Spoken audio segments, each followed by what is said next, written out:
আসসালামু আলাইকুম, কেমন আছেন সবাই? দেশ এবং প্রবাস থেকে যারা ভিডিওটি দেখছেন আপনাদের সকলকে স্বাগতম। বাংলাদেশের জাতীয় একটি গুরুত্বপূর্ণ মহাসড়ক N2 যেটি ঢাকা সিলেট হয়ে তামাবিলকে সংযুক্ত করেছে। সামনে এটি কাঁচপুর সেতু, সেতুর এই পাশটি চলে গিয়েছে যাত্রাবাড়ি, আর অপর প্রান্তের এই অংশে আরেকটু সামনে গিয়ে একটি অংশ চলে গিয়েছে চট্টগ্রাম আর আরেকটি অংশ সিলেটের দিকে গেছে।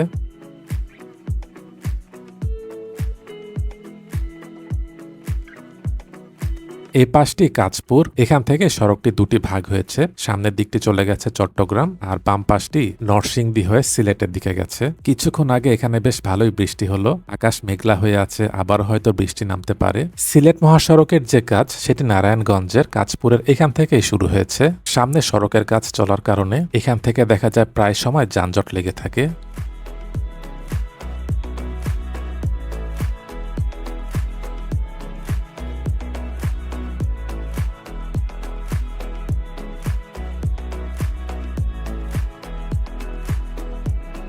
এখান থেকে দেখা যাচ্ছে সড়কের জন্য কাজ চলছে। ঢাকা সিলেট মহাসড়কটি সব মিলিয়ে হবে 6 লেন। মাঝখানের যে মূল মহাসড়ক সেটি হবে 4 লেন আর দুপাশে থাকবে সার্ভিস লেন। দুপাশের সার্ভিস লেনগুলো করে সেটিকে যদি যানবাহন চলাচলের জন্য খুলে দেওয়া হয় তাহলে এই পথে চলাচলে ভোগান্তি অনেকটাই কমে আসবে, যেমনটি ঢাকা বাইপাস এক্সপ্রেসওয়েতে করা হয়েছে। কিছুদিন আগে ঢাকা বাইপাস এক্সপ্রেসওয়ের উল্টা থেকে মদনপুর সেই অংশেরও ভিডিও দিয়েছিলাম। যারা সেই ভিডিওটি দেখেননি সেটির লিংক নিচে ডেসক্রিপশনে দিয়ে দিচ্ছি, সেখানে পেয়ে যাবেন। আর একটু সামনে এখানেই তারাবো মোড়।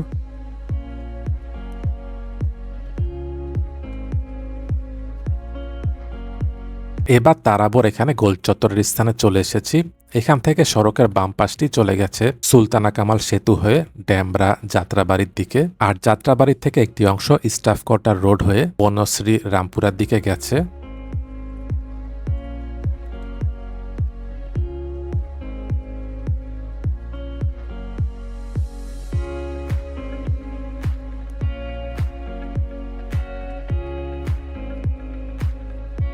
এটি একটি গুরুত্বপূর্ণ মোড়। এখানে ওভারপাস হলে মহাসড়কের যানবাহনগুলো নিরবিচ্ছিন্নভাবে চলাচল করতে পারবে।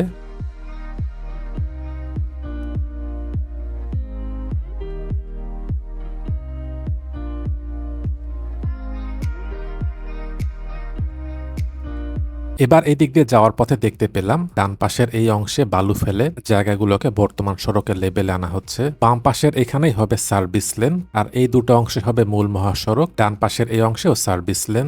ঢাকা সিলেট মহাসড়কটি নারায়ণগঞ্জের কাঁচপুর থেকে শুরু হয়ে নরসিংদী, কিশোরগঞ্জ, ব্রাহ্মণবাড়িয়া, হবিগঞ্জ, সিলেট হয়ে তামাবিল গিয়ে শেষ হচ্ছে। এটি এশিয়ান হাইওয়ে এবং সার্ক হাইওয়ে করিডোরের একটি গুরুত্বপূর্ণ অংশ।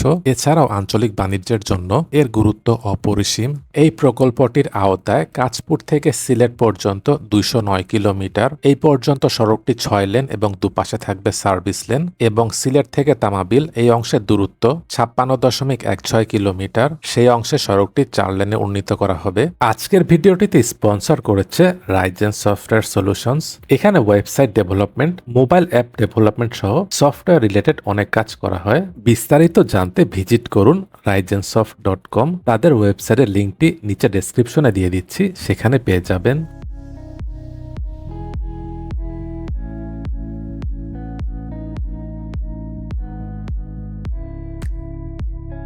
এবার রূপসীর স্থানে চলে এসেছি। এখানে সড়কের বাম পাশটি কাঞ্চন সেতুর দিকে গেছে। এটিও একটি গুরুত্বপূর্ণ মোড়। বাম পাশের এই দিকটিতে দেশের অনেক বড় বড় ভারী শিল্প প্রতিষ্ঠান রয়েছে।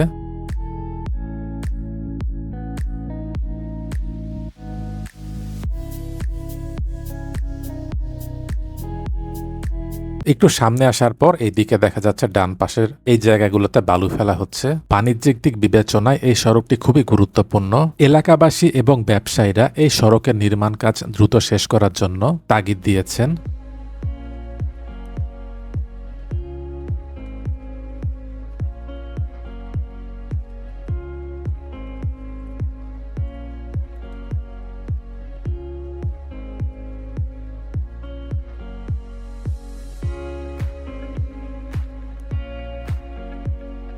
একটু সামনে আসার পর এখানে দুপাশে দেখা যাচ্ছে বালু ফেলে বর্তমান সড়কের লেবেল আনা হয়েছে। এরপর সম্ভবত দুদিকে সার্ভিস লেনের কাজগুলো করা হবে। সার্ভিস লেনের দুপাশে থাকবে ড্রেন, এখানে দেখা যাচ্ছে ড্রেনের জন্য কাজ চলছে। এখান থেকে সড়কের সামনের দিকটাই গেছে ভুলতা। পূর্বাচলের শেষ প্রান্ত থেকে ভুলতা পর্যন্ত সেখানে যে ঢাকা বাইপাস এক্সপ্রেসওয়ের কাজ চলছে সেখানে বেশিরভাগ অংশের কাজই হয়ে গেছে।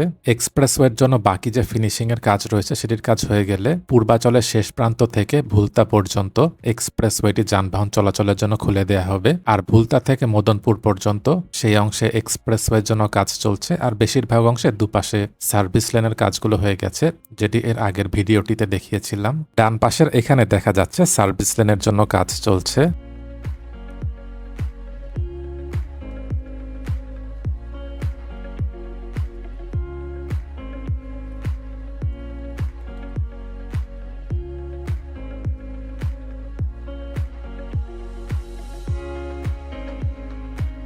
আর একটু সামনের দিকেও দেখা যাচ্ছে সেখানে সার্ভিস লেনের জন্য ঢালাইয়ের কাজগুলো হয়েছে। সার্ভিস লেনের কাজগুলো সম্পন্ন করে সেটি যানবাহন চলাচলের জন্য খুলে দিলে এই পথে চলাচলকারী সকলের জন্যই সুবিধা হবে।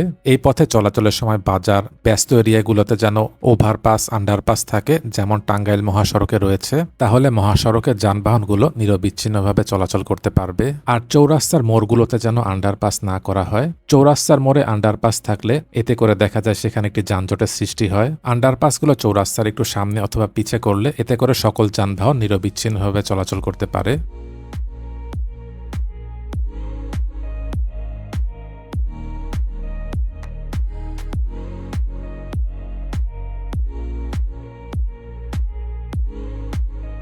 বাম পাশের এখানে দেখা যাচ্ছে অল্প কিছু অংশে সার্ভিস লেনের কাজগুলো হয়েছে। আর একটু সামনেই ভুলতা, এখানেও আশপাশে অনেক বড় বড় শিল্প প্রতিষ্ঠান রয়েছে। এই সড়কগুলো যানজট মুক্ত রাখাও খুব জরুরি। যানজট লেগে থাকলে এর কারণে দেখা যায় বিপুল পরিমাণ কর্মঘণ্টা নষ্ট হয়। সেই সাথে পণ্যবাহী যানবাহন এবং রপ্তানিমুখী যানবাহনগুলো এক স্থান থেকে আরেক স্থানে যেতেও অনেক সময় লেগে যায়। এর কারণে অর্থনীতিতেও ক্ষতিকর প্রভাব পড়ে।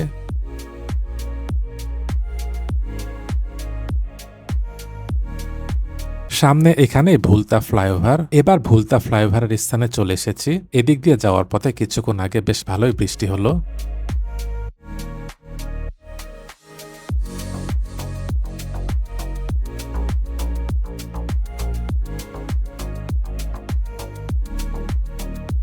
বাম পাশে এটি গাউসিয়া মার্কেট। এই জায়গাটিও খুব গুরুত্বপূর্ণ। নিচের সড়কটি অনেক প্রশস্ত, কিন্তু সেখানে এক লেন করে যানবাহন চলাচল করতে হচ্ছে। এখানে ফ্লাইওভার এবং নিচের সড়কের কাজ যেহেতু আগেই হয়ে গেছে, যার কারণে এই অংশে আর কোনো কাজ হবে না। ফ্লাইওভারটির অপর প্রান্ত থেকেই মহাসড়কটি প্রশস্ত করার বাকি কাজগুলো হবে।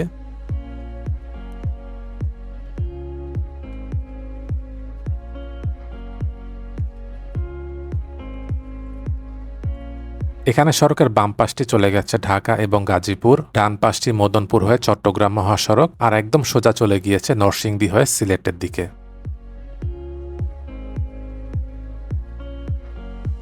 এই ছিল আজকের ভিডিওটি কেমন লেগেছে কমেন্ট করে জানাবেন। ভালো লেগে থাকলে লাইক এবং শেয়ার করে অন্যদেরকেও দেখার সুযোগ করে দেবেন। দেশ এবং প্রবাস থেকে এতক্ষণ ধরে যারা ভিডিওটি দেখলেন, আপনাদের সকলকে অসংখ্য ধন্যবাদ।